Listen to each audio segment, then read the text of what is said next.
Drummerly.com Unlimited Drama Series. The gym bag shouldn't have been there. That's what I kept telling myself as I stared at it in Jenny's trunk, wedged between her yoga mats and protein shakes like it belonged there. But it didn't belong there, because it was mine. Or at least, it looked exactly like mine. I'm Tom Rourke, 38 years old, and I fix computers for a living. Not glamorous, but it pays the bills and keeps me sharp.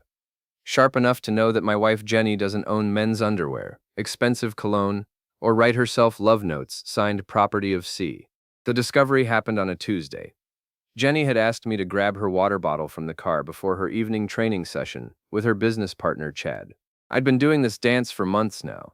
The helpful husband, fetching things, making dinner, pretending not to notice how late these training sessions ran or how glowing Jenny looked when she came home. "Just grab the blue bottle, Tommy," she'd called from upstairs, using that sweet voice she only pulled out when she needed something. "It's in the trunk with my gym stuff." She used to call me that when we were dating, back when she actually liked me. Now it only came out when she wanted something or felt guilty about something. Given what I found in that trunk, I'm guessing it was the latter. The bag was unzipped, contents spilling out like secrets that couldn't wait to be discovered. Calvin Klein boxer briefs, size large. I wear medium. A bottle of Tom Ford cologne that cost more than I make in a week. And there, tucked between a protein bar and a roll of athletic tape, a folded piece of paper with neat handwriting. Property of C. Thanks for the workout, beautiful. Same time tomorrow? I stood there in our driveway, holding evidence of my wife's affair, and the strangest thing happened. I started laughing. Not the bitter, broken laugh of a devastated husband, but genuine amusement. Because after 8 years of marriage, Jenny had finally surprised me. Not with the affair. I'd suspected that for months, but with how sloppy she'd gotten about hiding it. My wife, the woman who color-coordinated her workout clothes and alphabetized our spice rack, had left her lover's belongings in a bag with my name on it. The irony was so perfect it hurt.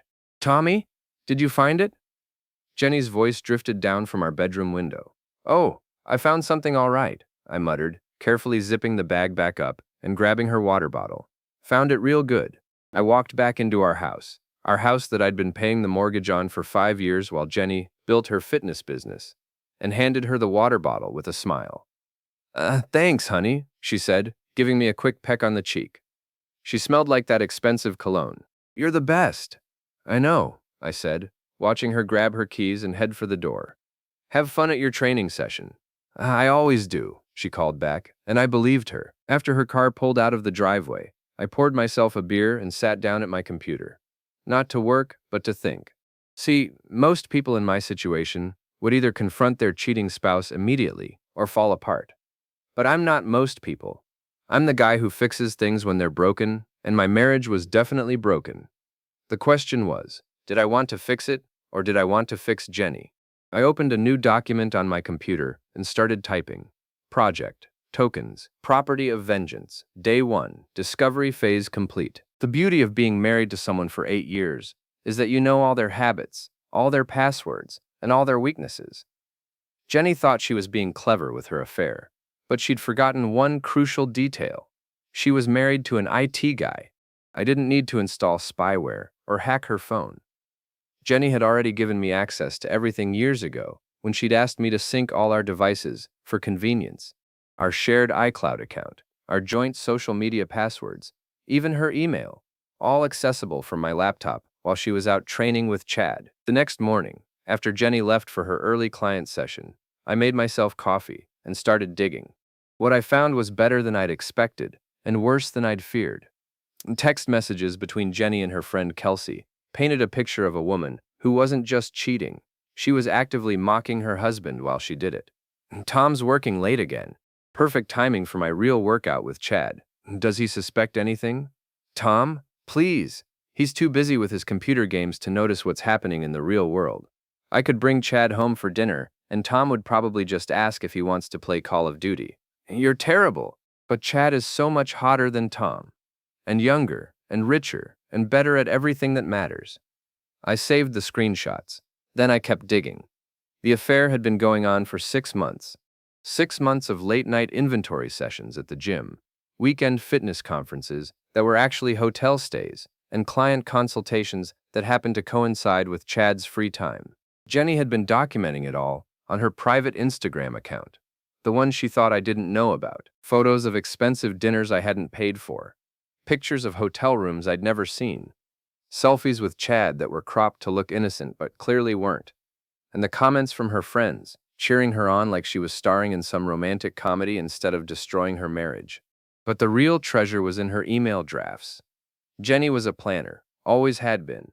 She kept draft emails like other people kept journals, writing out her thoughts and never sending them. In those drafts, I found her real feelings about our marriage.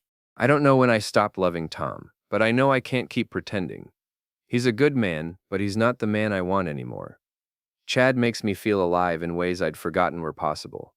Maybe it's time to be honest about what I really want. Another draft, from 2 weeks later. Talked to Mom about Tom today. She never liked him anyway, said I married beneath me. Maybe she was right. Chad's talking about leaving his wife. If he does, I think I'll ask Tom for a divorce. I deserve to be happy. In the most recent one, dated just 3 days ago, Chad says we should wait until after the gym's expansion is finalized before we go public. He's right. We need to be smart about this. Tom's not going anywhere, and his steady income has been helpful for my business investments. A few more months won't hurt. I leaned back in my chair, processing what I'd just read. Jenny wasn't just cheating on me, she was using me. My income, my stability, my complete obliviousness to her affair. I was a convenience, a placeholder husband funding her real relationship. The old Tom might have been hurt, might have cried or gotten angry or confronted her immediately. But sitting there, reading my wife's casual dismissal of 8 years of marriage, I felt something else entirely. I felt free to stop pretending I didn't notice her late nights, free to stop making excuses for her coldness, free to stop being the good husband to a woman who saw me as nothing more than a reliable paycheck with a wedding ring. I opened a new document and started planning. Project Tokens, Property of Vengeance, Day 2, Intelligence Gathered, Target Assessment, Overconfident, Security, Non-existent, Weakness, Pride, Plan, Systematic Destruction. Every good revenge story needs an ally, and mine came in the form of Melanie DeWitt, Chad's wife. I found her number in Jenny's phone, saved under M, Chad's wife, Avoid, which told me everything I needed to know about how much respect my wife had for the other woman being betrayed. I called Melanie on Thursday morning, after Jenny left for her early training session with Chad. Mrs. DeWitt? This is Tom Rourke, Jenny's husband. I think we need to talk. There was a long pause. Then, is this about what I think it's about? If you think it's about our spouses screwing each other behind our backs, then yes. Another pause. Coffee? There's a diner on 5th Street. Neutral territory. I'll be there in 30 minutes. Melanie DeWitt was not what I'd expected. Jenny had described Chad's wife as boring and plain, but the woman sitting across from me in the diner booth was sharp-eyed and calculating. She'd been watching me since I walked in, sizing me up the same way I'd been sizing her up. So, she said, stirring her coffee slowly. How long have you known? About a week. You? 3 months, she smiled, but it wasn't a happy expression. I hired a private investigator. Got photos, credit card records, the whole package. I've been waiting for the right moment to use them. Why wait? Because Chad thinks he's smarter than me. He thinks I'm the dutiful wife who'll never figure it out. But I've been planning my exit strategy since the day I confirmed what I already suspected. She leaned forward.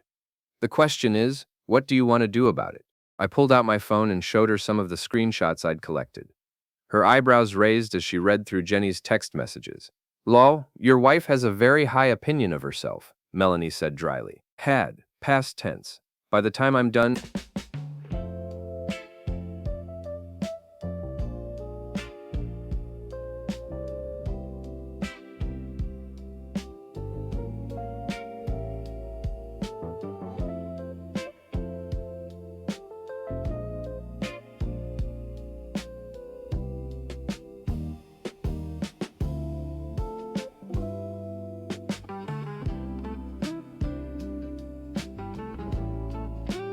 she won't have much of anything to be proud of.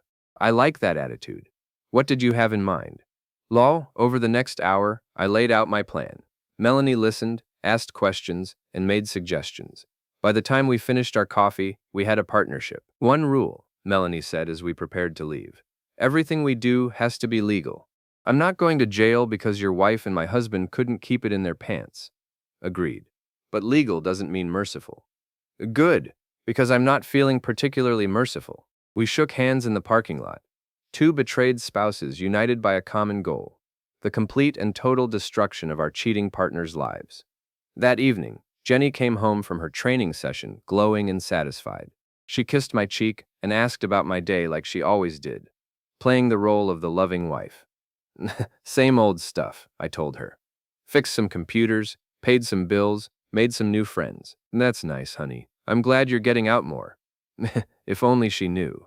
The beauty of revenge is in the timing. Too fast, and your targets don't have time to truly understand what's happening to them. Too slow, and they might catch on before you're finished. The key is to make each move seem unrelated to the last, like a series of unfortunate coincidences, rather than a coordinated attack. My first move was subtle. Chad had been selling performance-enhancing drugs to his clients, something I'd discovered in Jenny's emails when she'd mentioned her new supplements that were helping her lose weight and build muscle faster than ever before.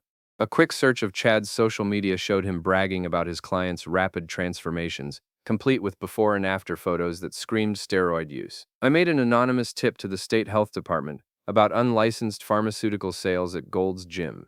I included screenshots of Chad's posts, photos of Jenny's supplement bottles that I'd found hidden in her gym bag, and a detailed timeline of when the sales had started. 3 days later, health inspectors showed up at the gym during peak hours. They didn't find much. Chad was too smart to keep his stash on the premises, but the visit was public, embarrassing, and got people talking. "Can you believe they think Chad's selling drugs?" Jenny said that night, shaking her head in apparent disbelief. "It's ridiculous. He's the most ethical trainer I know." "Weird," I agreed. "I wonder who would report something like that. Probably some jealous competitor. Chad's been getting a lot of new clients lately." "I'll bet he has," I thought, watching my wife defend her lover with such passionate conviction. The second strike came a week later. Melanie had been busy gathering financial records, and what she'd found was interesting. Chad had been using the gym's business credit card for personal expenses, including hotel rooms, expensive dinners, and gifts for Jenny. It was embezzlement, plain and simple. Melanie forwarded the evidence to the gym's owner, a straight-laced businessman named Frank Morrison, who took a very dim view of employees stealing from him. Chad was fired within hours of Morrison receiving the email. "I can't believe Frank would do that to Chad," Jenny fumed when she heard the news. "Chad built that gym's reputation. He made Frank rich. Maybe there's more to the story," I suggested. "Business owners don't usually fire their top employees without good reason. It's politics. Chad was too successful, too popular. Frank was threatened by him." The mental gymnastics Jenny was doing to avoid facing the truth were almost impressive. Almost. Strike 3 was more personal. I'd been monitoring Jenny's private social media accounts, and I'd noticed she'd been posting photos of expensive gifts, jewelry, clothes, spa treatments that she claimed were rewards for reaching my fitness goals. But the timestamps on the photos corresponded perfectly with Chad's payday schedule. I created a fake social media account and started commenting on her posts, asking innocent questions about where she'd gotten such beautiful things and how she could afford them on a trainer's salary. Other people started asking similar questions. Jenny's friends began to notice the pattern. Within days, the whispers started. Jenny's social circle was small and gossipy, and the suggestion that she was being financially supported by someone other than her husband spread like wildfire, especially when that someone had just been fired for embezzlement. "People are saying terrible things about me," Jenny told me one evening, tears in her eyes. "They're saying I'm having an affair, that Chad was buying me things with stolen money. It's not true, Tom. You believe me, don't you?" I looked at my wife, really looked at her.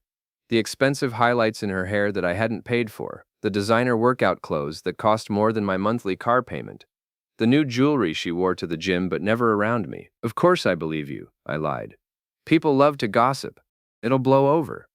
But it wouldn't blow over, because I was just getting started. The confrontation I'd been avoiding finally came on a Saturday morning. I was in the garage, organizing tools and pretending to be busy, when Jenny's friends Kelsey and Marissa showed up unannounced. Through the open garage door, I could hear them talking to Jenny in the kitchen, their voices getting louder and more animated by the minute.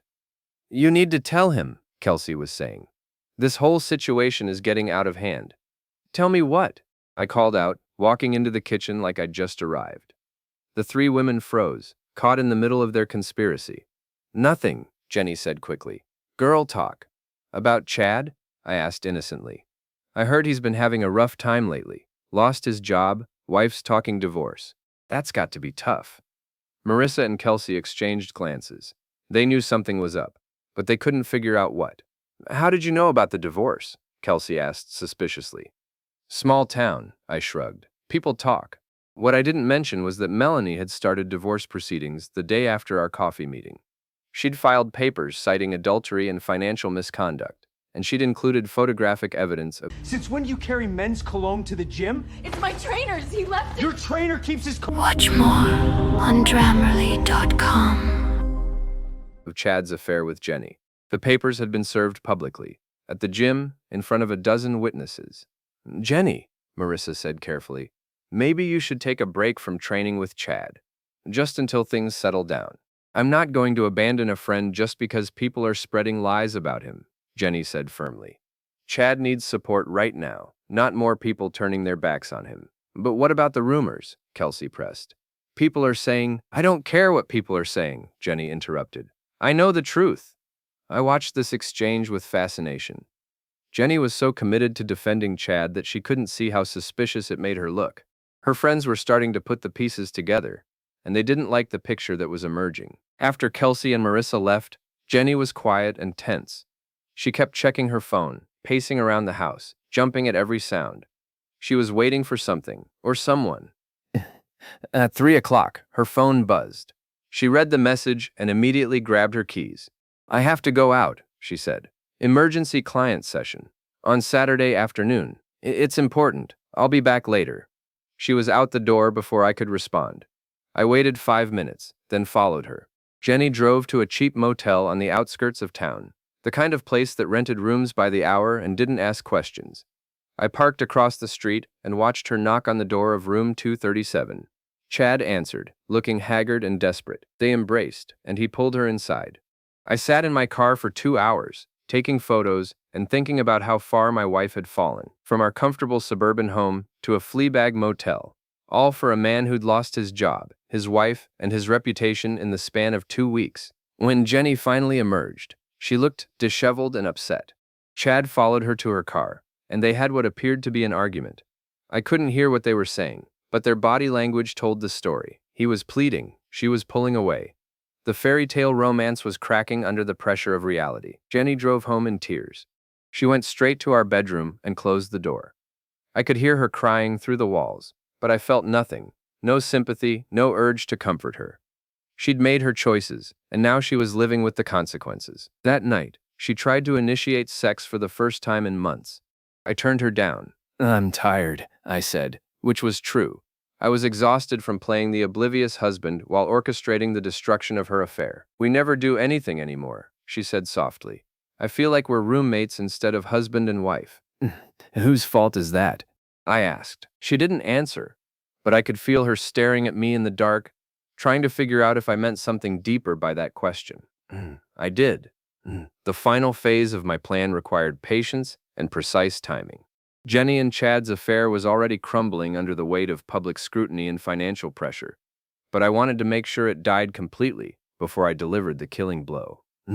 Melanie's divorce proceedings were moving quickly. Her lawyer was a shark who specialized in high-asset divorces, and he'd frozen Chad's accounts while the court sorted out how much money he'd stolen from the gym and spent on his affair. Chad was broke, unemployed, and facing potential criminal charges for embezzlement. Jenny, meanwhile, was discovering that being the other woman wasn't as glamorous when your lover couldn't afford to take you to nice restaurants anymore. Their motel meetings became less frequent, and when they did see each other, it usually ended in arguments about money, the future, and whose fault it was that everything had gone wrong. I knew all this because I'd been monitoring their communications. Jenny had gotten sloppy about deleting her messages, and Chad had apparently never heard of privacy settings. Their relationship was disintegrating in real time, documented in angry texts and desperate phone calls. He's changed, Jenny confided to Kelsey during one of their phone conversations that I overheard. He used to be so confident, so sure of himself. Now he's just pathetic. Maybe you should end it, Kelsey suggested. Focus on your marriage. Tom's a good guy, and he obviously doesn't suspect anything. I know he's a good guy, Jenny said, and for a moment she sounded like the woman I'd married. That's the problem. He deserves better than this. She was right. I did deserve better, and I was about to get it. The opportunity I'd been waiting for came 3 weeks later. Jenny announced that she was going to a fitness conference in Chicago for the weekend. Her first lie in weeks that I actually believed, because the conference was real, and she'd been talking about it for months. What she didn't mention was that Chad was also planning to attend. Despite no longer having a job that would justify the expense, I let her go without comment, kissed her goodbye, and wished her a good trip. Then I called Melanie. It's time, I said. Are you sure you want to do this? She asked. Once we pull this trigger, there's no going back. I've been ready for weeks. The question is, are you? Oh, I'm ready. Chad's about to learn what happens when you underestimate your wife. That Saturday, while Jenny and Chad were in Chicago trying to recapture the magic of their affair, Melanie and I put the final pieces of our plan into motion. First, we sent a carefully crafted email to everyone in Jenny's contact list: friends, family, clients, business associates. The email contained screenshots of her text messages about the affair, photos of her and Chad together, and a detailed timeline of their relationship. We didn't editorialize or add commentary. We just presented the facts and let people draw their own conclusions. Then we posted the same information on social media, tagged everyone we could think of, and sat back to watch the fallout. The response was immediate and devastating. Jenny's phone started buzzing with calls and messages before she'd even checked into her hotel. Her parents called me, demanding to know if the allegations were true. Her clients started canceling their sessions. Her friends began choosing sides. By Sunday morning, Jenny's affair was the talk of the town. She called me from Chicago, hysterical. Tom, something terrible is happening. Someone's spreading lies about me online. They're saying I'm having an affair with Chad. You have to help me fix this. Are they lies? I asked calmly. Of course they're lies. How can you even ask me that? Because I've seen the evidence, Jenny. The photos, the text messages, the hotel receipts. I know about the motel on Route 9. I know about the money Chad spent on you. I know about the drugs he sold you. I know everything. The silence on the other end of the line stretched for so long that I thought she'd hung up. How long have you known? She finally whispered. Long enough to document everything. Long enough to plan my response. Long enough to stop caring about saving our marriage and start focusing on saving myself. Tom, please, let me explain. It's not what you think. It's exactly what I think. You've been cheating on me for 6 months, using my money to fund your affair, and planning to leave me as soon as it was convenient. The only thing I got wrong was thinking you were smarter about covering your tracks. She started crying then, the ugly, desperate sobs of someone whose world was collapsing around them. I'm sorry, she kept saying. I'm so sorry. I never meant for this to happen. Yes, you did, I said. You meant for all of it to happen. You just didn't mean to get caught. I hung up the phone and turned off my cell.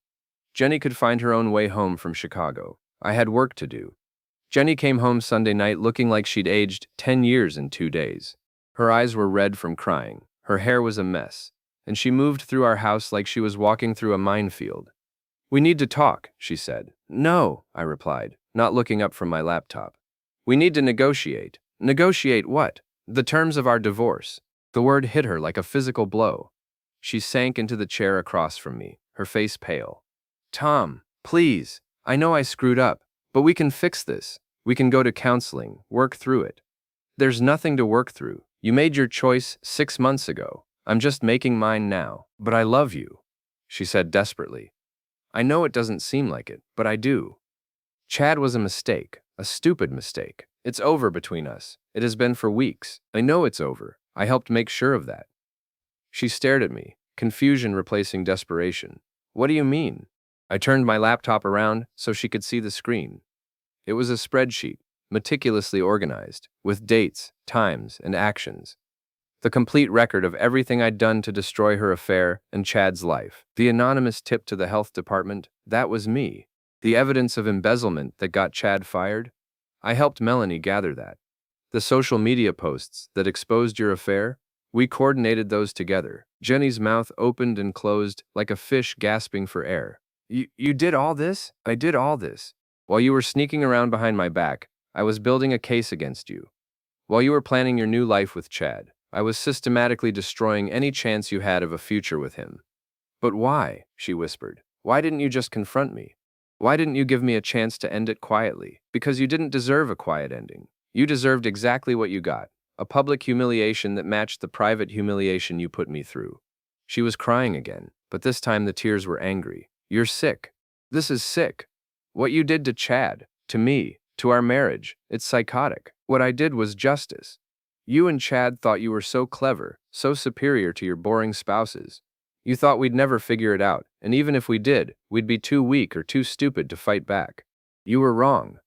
Chad didn't deserve what happened to him. He lost everything, his job, his wife, his reputation. He's talking about leaving town, starting over somewhere else. Good.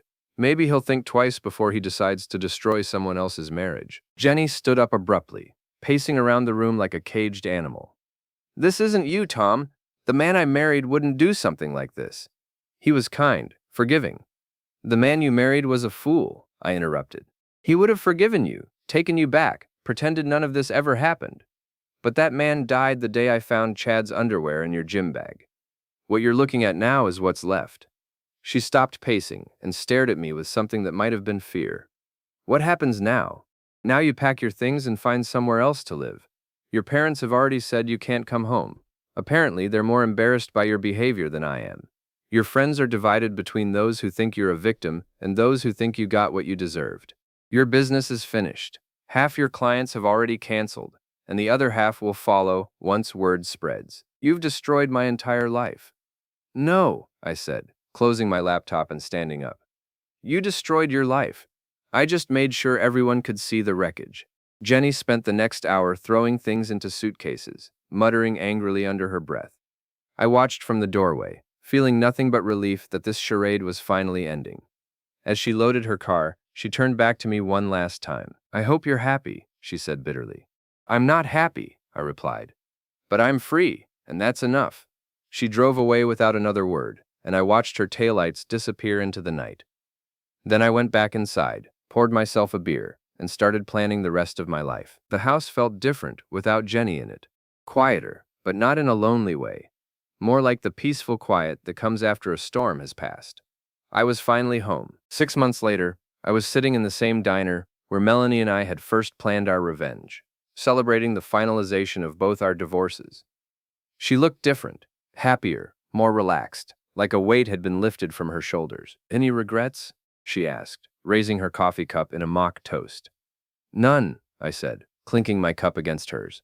You? Only that we didn't do it sooner. Chad had indeed left town, as Jenny had predicted. Last I heard, he was working at a chain gym in Phoenix, using a fake resume and hoping his reputation hadn't followed him. Jenny had moved in with her sister in another state, trying to rebuild her life and her business from scratch. What's next for you? Melanie asked.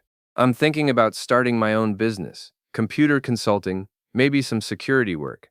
Turns out I have a talent for investigation and problem solving. I can vouch for that, she laughed. If you ever need a business partner, let me know. I've discovered I have a talent for financial forensics. We'd remained friends after our successful collaboration, bonded by shared experience and mutual respect. There was no romance between us. We'd both learned to be cautious about mixing business with pleasure. But there was trust, and that was more valuable than passion. As I drove home that evening, I reflected on how much my life had changed. The house was still the same, but it felt like mine now in a way it never had before. I'd redecorated, removing all traces of Jenny's presence and making the space truly my own. My business was thriving. Word had spread about my investigative skills, and I'd been hired by several other betrayed spouses to help them gather evidence of their partner's infidelity. It was satisfying work, helping people reclaim their power and their dignity in the face of betrayal. I pulled into my driveway and sat in the car for a moment, looking at my house, my sanctuary, my fortress, my property, reclaimed and defended. Jenny had taught me an important lesson, though not the one she'd intended. She'd shown me that I was stronger than I'd ever imagined, more capable of ruthless action than I'd ever believed possible. She'd tried to make me a victim, but instead, she'd made me dangerous. I got out of the car and walked to my front door, keys in hand. On the doormat was a package I'd been expecting, the final divorce papers. officially ending my marriage to Jenny and transferring all our shared assets to me. I picked up the package and smiled. Inside was a letter from Jenny's lawyer, along with a note from Jenny herself. I didn't bother reading it. Whatever she had to say, it was too little, too late. Instead, I walked to my fireplace, lit a match, and watched the letter burn. The flames consumed her words, her apologies, her desperate attempts to rewrite history. When the fire died down, I went to my computer and opened a new document. Project, tokens, property of vengeance, final status, complete, target neutralized, assets secured, mission accomplished. I saved the file, then deleted it. The project was over. The war was won. I was free, I was whole, and I was home. Outside, the night was quiet and peaceful. Inside, I was planning my future, a future that belonged entirely to me. For the first time in years, I slept like a baby.